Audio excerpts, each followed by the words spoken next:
ইউটিউবে যদি তোমার একটা চ্যানেল থাকে তাহলে তুমি সেই চ্যানেলে কি ভিডিও আপলোড করতেছো সেই ভিডিওতে কোনোদিন যদি কপিরাইট ক্লেম বা কপিরাইট স্ট্রাইক বা কপিরাইট গাইডলাইন না আসে তার জন্য তোমার কিন্তু আগে থেকেই জানতে হবে যে ইউটিউবের রুলসে কি রয়েছে, গাইডলাইন স্ট্রাইক কি, কপিরাইট স্ট্রাইক কি, কপিরাইট ক্লেম কি। এই তিনটে জিনিস কিন্তু একেবারেই আলাদা। আমি গ্যারান্টি দিয়ে বলতে পারি তোমাদের মধ্যে 99% দর্শক এটা ভালোভাবে জানোই না। এর কারণটা হচ্ছে যদি তোমার চ্যানেলে কপিরাইট ক্লেম আসে তাহলে কিন্তু তোমার চিন্তা করার কোনো কারণ নেই। আজকের এই ভিডিওতে আমি তোমাদের খুব সহজভাবে বুঝিয়ে দেব যে কপিরাইট ক্লেম কি, কপিরাইট স্ট্রাইক কি এবং কমিউনিটি গাইডলাইন স্ট্রাইক কি, এবং সবার শেষে যেটা বললাম কমিউনিটি গাইডলাইন স্ট্রাইক। এই বিষয়টাই কিন্তু সবথেকে গুরুত্বপূর্ণ। তোমরা সবাই কপিরাইট স্ট্রাইক নিয়ে ভয় পাও, কিন্তু সবথেকে বেশি ভয় পাওয়ার বিষয় হচ্ছে কমিউনিটি গাইডলাইন স্ট্রাইক। কারণ কপিরাইট স্ট্রাইক কেন আসে তোমাদের মধ্যে বেশিরভাগই কম বেশি কিন্তু একটা ধারণা রয়েছে, কিন্তু কমিউনিটি গাইডলাইন স্ট্রাইক যেটা সবার শেষে আলোচনা করব, এই বিষয়টা সম্পর্কে কিন্তু তোমাদের জানতেই হবে। যদি না জানো কি হবে, হয়তোবা একদিন তোমার চ্যানেল মনিটাইজ হয়ে গেল, কিন্তু হঠাৎ করে পরপর 3টা গাইডলাইন স্ট্রাইক আসলে কিন্তু তোমার চ্যানেলটাই ডিলিট হয়ে যাবে এবং তুমি এটা জানতেই পারবে না যে তোমার চ্যানেলে কেন কমিউনিটি গাইডলাইন স্ট্রাইক চলে আসছে বা তোমার চ্যানেলটা ডিলিট হওয়ার পেছনে কারণটা কি। তাই একটু সময় দিয়ে ভিডিও আপলোড করার আগে তোমরা এই বিষয়টা নিয়ে একবারই ক্লিয়ার হয়ে যাও যে কপিরাইট ক্লেম কি, কপিরাইট স্ট্রাইক কি, কমিউনিটি গাইডলাইন স্ট্রাইক কি। তাহলে সবার প্রথমে যেটা নিয়ে তোমাদের সাথে আলোচনা করব সেটা হচ্ছে কপিরাইট ক্লেম। কপিরাইট কি? কপিরাইট হচ্ছে এমন একটা জিনিস, ধরো কেউ একটা মিউজিক ভিডিও তৈরি করলো, অথবা আমাদের মতো কন্টেন্ট ক্রিয়েটার কেউ একজন একটা ভিডিও তৈরি করলো, তাহলে যেই প্রোডাক্টটা আমরা তৈরি করতেছি সেটার কিন্তু আসল মালিক যে ক্রিয়েটার বানাচ্ছে সে, অথবা তার পেছনে থাকা কোনো একটা কোম্পানি। এবার সেই ভিডিওটা অথবা সেই মিউজিকটা যদি আমরা তাদের পারমিশন ছাড়া আমাদের ভিডিওতে ইউজ করি সেটাই হবে কপিরাইট। কারণ কি, আমরা যেহেতু কারো ভিডিও বা কারো মিউজিক আমাদের ভিডিওতে ব্যবহার করতেছি, সেটা কিন্তু সেই কোম্পানি বা সেই ক্রিয়েটার চাইলেই অটোমেটিক কিন্তু আমাদের চ্যানেলে তারা স্ট্রাইক একটা দিয়ে দিতে পারবে। এবার এখানে বিষয়টা যতটা সিম্পল মনে হচ্ছে ততটা না। কারণ যদি তোমরা ভেবে থাকো যে এমনটা যদি হয়ে থাকে তাহলে তো কারো ভিডিও বা কারো মিউজিক তো আমার ভিডিওতে ইউজ করা যাবেই না, এমন কিন্তু না। তোমরা চাইলে তোমাদের চ্যানেলের যে কোনো ভিডিওতে কারো ভিডিও বা কারো মিউজিক ব্যবহার করতে পারবে, কিন্তু তার একটা রুলস রয়েছে। যেমন ধরো আমি যদি আমার ভিডিওতে যে কোনো ধরনের মিউজিক বা কোনো গান যদি ইউজ করি তাহলে কিন্তু আমার চ্যানেলে কপিরাইট স্ট্রাইক আসবে না, আমার চ্যানেলে আসবে কপিরাইট ক্লেম।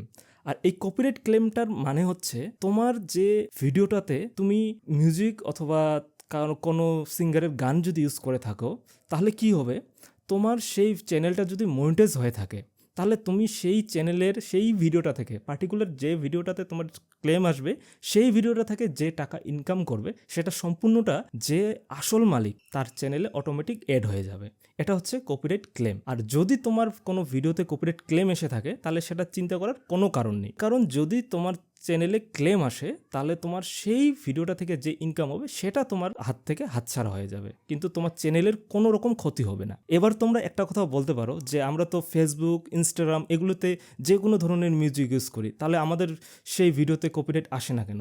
এর পেছনে একটাই কারণ, সেটা হচ্ছে ইনস্টাগ্রাম এবং ফেসবুক অলরেডি কিন্তু সেই সমস্ত মিউজিকের কপিরাইট তাদের আগে থেকেই নেওয়া থাকে। এর জন্য আমরা যখন ফেসবুক অথবা ইনস্টাগ্রামে যখন কোনো ধরনের রিলস বা কোনো স্টোরি লাগাই আপলোড করার সময়, সেখান থেকে আমরা সিলেক্ট করি যে কোন মিউজিকটা ইউজ করব, তাহলে কিন্তু সেখান থেকে আমাদের কোনো ধরনের কপিরাইট স্ট্রাইক আসে না। কিন্তু ইউটিউবের ক্ষেত্রে কিন্তু একবারই আলাদা। যে কোনো ধরনের গান অথবা যে কোনো ধরনের মিউজিক যদি আমাদের ভিডিওতে ইউজ করি তাহলে কিন্তু অবশ্যই আমাদের চ্যানেলে কপিরাইট ক্লেম আসবে। তবে ইউটিউবের একটা নিজস্ব লাইব্রেরি রয়েছে, সেখান থেকে যদি কোনো মিউজিক তোমরা ইউজ করো তাহলে তোমাদের কপিরাইট ক্লেম আসবে না।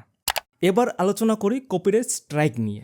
আর এই বিষয়টা তোমরা কম বেশি সবাই জানো, সেটা হচ্ছে যদি আমরা কারো ভিডিও তার পারমিশন ছাড়া আমাদের ভিডিওতে ইউজ করি তাহলে আমাদের চ্যানেলে কপিরাইট স্ট্রাইক চলে আসে। এবং এই কপিরাইট স্ট্রাইক যদি 90 দিনের মধ্যে 3টা আমাদের চ্যানেলে চলে আসে তাহলে আমাদের চ্যানেলটাই কিন্তু ডিলিট পর্যন্ত হয়ে যেতে পারে। সবসময় এই বিষয়টা থেকে তোমাদের সাবধান থাকতে হবে যাতে তোমাদের চ্যানেলে কখনোই কপিরাইট স্ট্রাইক না আসে, কপিরাইট ক্লেম কিন্তু নয়। কপিরাইট ক্লেম আসলে কোনো সমস্যা নেই, যেটা নিয়ে তোমাদের টেনশন করতে হবে সেটা হচ্ছে কপিরাইট স্ট্রাইক। এবং এই বিষয়টা কিন্তু তোমরা কম বেশি সবাই জানো যে কারো ভিডিও যদি ইউজ করি তাহলে কপিরাইট স্ট্রাইক আসবেই। যে কোনো মুহূর্তে যে কেউ যদি চায় তুমি তার ভিডিও, তুমি রিভিউ ভিডিওই বানাও অথবা কমেন্ট্রি ভিডিওই বানাও অথবা তুমি কোনো এডুকেশনাল পারপাসেই ইউজ করো না কেন, সে কিন্তু চাইলেই তোমার ভিডিওতে স্ট্রাইক দিতে পারে। তাই অন্যের ভিডিও থেকে দূরে থাকাই ভালো। যতই তুমি রিভিউ ভিডিও বানাও, যতই তুমি কমেন্ট্রি ভিডিও বানাও, যতই তুমি এডুকেশনাল ভিডিও বানাও, অন্যের ভিডিও তোমার ভিডিওতে ইউজ না করাই কিন্তু সব থেকে ভালো। তো এই দুইটা বিষয় গেল কপিরাইট ক্লেম আর কপিরাইট স্ট্রাইক। কিন্তু যেটা নিয়ে তোমরা টেনশনই করো না সেটা হচ্ছে কমিউনিটি গাইডলাইন স্ট্রাইক। আর এটা এমন একটা জিনিস তোমরা বুঝতেই পারবে না যে তোমাদের চ্যানেলে কেন কমিউনিটি গাইডলাইন স্ট্রাইক আসলো। এবং যদি পরপর 90 দিনের মধ্যে 3টা চলে আসে, সেক্ষেত্রেও কিন্তু তোমাদের কপিরাইট স্ট্রাইক আসলে যেভাবে আমাদের চ্যানেল ডিলিট হয়ে যায়, ঠিক সেইভাবেই কিন্তু আমাদের চ্যানেল টার্মিনেট অথবা ডিলিট হয়ে যেতে পারে। কমিউনিটি গাইডলাইনের ক্ষেত্রে তোমাদের একটা জিনিস সবসময় মাথায় রাখতে হবে, যেমন কপিরাইট ক্লেম, কপিরাইট স্ট্রাইক এটা কিন্তু সঙ্গে সঙ্গেই আসে, ভিডিও আপলোড করার কিছুক্ষণের মধ্যেই কিন্তু আমাদের চ্যানেলে চলে আসে।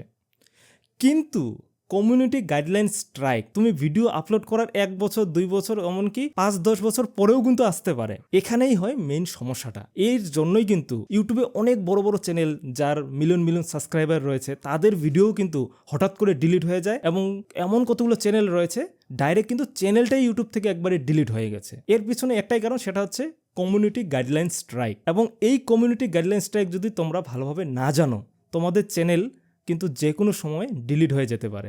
আজ হয়তো তোমার চ্যানেল ঠিকই চলতেছে, তুমি সেখান থেকে আর্নিংও করতেছো, বা যদি তোমার চ্যানেল মনিটাইজ হয়ে না থাকে, যে কোনো সময় মনিটাইজ হয়েও যেতে পারে এবং সেখান থেকে তোমার আর্নিং আসতেও পারে। কিন্তু এই কমিউনিটি গাইডলাইনের বিষয়টা যদি তোমার জানা না থাকে, তাহলে কিন্তু তুমি যতই সেখান থেকে আর্নিং করো, হঠাৎ করে কিন্তু তোমার সেই চ্যানেলটা ডিলিট হয়ে যেতে পারে। তো কমিউনিটি গাইডলাইন কেন আসে, তার জন্য কিন্তু একটা নির্দিষ্ট ইউটিউবের এক গাইডলাইন রয়েছে যে এই কাজগুলো যদি করে থাকো, যে কোনো মুহূর্তে তোমার চ্যানেলে কিন্তু কমিউনিটি গাইডলাইন স্ট্রাইক আসতে পারে। কমিউনিটি গাইডলাইন স্ট্রাইক থেকে বাঁচার জন্য তোমাদের কয়েকটা কাজ থেকে কিন্তু বিরত থাকতে হবে। এমন ধরনের ভিডিও বানাবে না যেটা মানুষের ক্ষতি করবে অথবা কোনো ডেঞ্জারিয়াস অ্যাক্টিভিটিকে প্রমোট করে, এমন ভিডিও কিন্তু কখনোই তোমার চ্যানেলে আপলোড করবে না। 2 নম্বর হচ্ছে হেট স্পিচ। কোনো ব্যক্তি অথবা গ্রুপের বিরুদ্ধে কোনো উস্কানিমূলক বা কোনো নোংরা ভাষায় গালাগালি করা, এটা কিন্তু কখনোই করা যাবে না। এবার তোমরা বলতে পারো অনেকেই তো এই ধরনের ভিডিও বানায়। তারা এর জন্যই বানায় কারণ তারা জানেই না যে কমিউনিটি গাইডলাইন স্ট্রাইক কী কারণে আসে। আর তুমি এই ধরনের ভিডিও বানানোর সাথে সাথেই যে তোমার চ্যানেলে কমিউনিটি গাইডলাইন স্ট্রাইক আসবে এমন কোনো ব্যাপার নেই।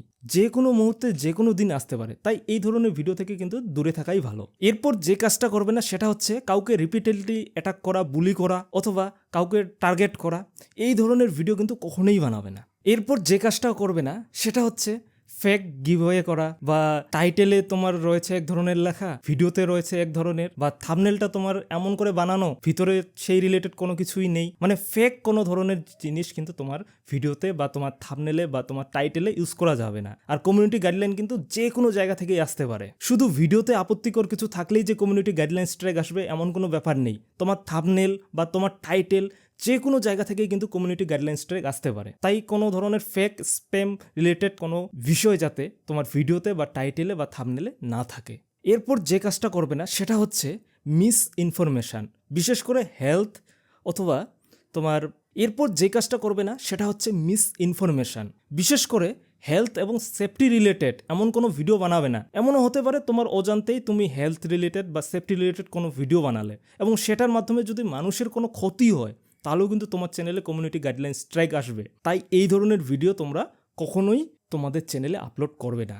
এই সমস্ত বিষয় থেকে সবসময় দূরে থাকবে। এই কমিউনিটি গাইডলাইন স্ট্রাইক যদি প্রথমবারের মতো তোমার চ্যানেলে এসে থাকে, তাহলে শুধুমাত্র ওয়ার্নিং দিয়েই তোমাকে ছেড়ে দেবে। কিন্তু 90 দিনের মধ্যে যদি পরপর 3টা কমিউনিটি গাইডলাইন স্ট্রাইক আসে, তাহলে সেমভাবে কপিরাইট স্ট্রাইকের মতো করেই কিন্তু তোমার চ্যানেল টার্মিনেট এবং ডিলিট হয়ে যাবে। সুতরাং এই 3টা বিষয় তোমার কিন্তু শুরু থেকেই জানা দরকার: কপিরাইট ক্লেম, কপিরাইট স্ট্রাইক এবং কমিউনিটি গাইডলাইন স্ট্রাইক। এই 3টে বিষয় তোমার ভালোভাবে জানার পর তারপরেই তুমি তোমার চ্যানেলে ভিডিও আপলোড করবে। তাহলে কিন্তু তোমার কোনো দিন তোমার কোনো ভিডিও থেকে তোমার কিন্তু এই রিলেটেড কোনো সমস্যা হবে না, তোমার চ্যানেলের কোনো ক্ষতি হবে না। আর যদি না জেনেই তুমি ভিডিও আপলোড করতে থাকো, তাহলে একটা সময় এমনও হতে পারে তোমার চ্যানেলটা মনিটাইজ হয়ে যাওয়ার পরেও তোমার চ্যানেলটা কিন্তু রাতারাতি ডিলিট হয়ে গেল। তো আশা করি তোমাদের এই 3টা বিষয় ভালোভাবে বোঝাতে পারলাম। এছাড়াও যদি তোমাদের কোনো ধরনের প্রবলেম থাকে, এই স্ট্রাইক রিলেটেড কোনো সমস্যা থাকে বা কোনো কোশ্চেন থাকে, তাহলে অবশ্যই আমাকে কমেন্ট করে বলতে পারো, আমি তার উত্তর দেওয়ার চেষ্টা করব। তো ভিডিওটা এখানেই শেষ করছি। যদি ভিডিওটা ভালো লেগে থাকে তাহলে অবশ্যই একটা লাইক করে দেবে, এবং এই ধরনের ভিডিও যদি তোমরা আরও দেখতে চাও তাহলে অবশ্যই চ্যানেলটাকে সাবস্ক্রাইব করে বেল আইকনে অল প্রেস করবে। দেখা হচ্ছে আরেকটি নতুন ভিডিওতে। ভালো থাকবে, সুস্থ থাকবে।